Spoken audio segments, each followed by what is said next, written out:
I went ahead and put this HedgeHog, this Rapala Crush City HedgeHog back on. Still got the same setup, 3/0 EWG with the 3/16 bullet weight. See if I can catch something over here, y'all. Make sure my hook is, see my hook is exposed. I probably would have got caught up first cast. All right.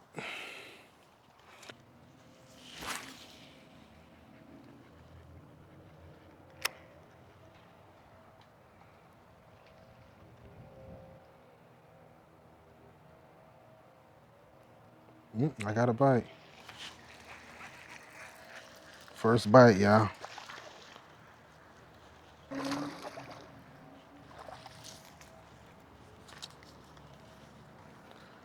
Yes, sir. Had to have a whole nother spot to make something happen. But this is him right there on the HedgeHog. And he hit it good too.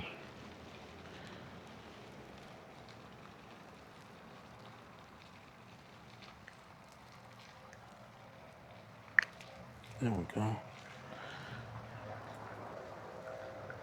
Ain't nothing too crazy. But a win is a win, y'all. Let's get this little thing back in there.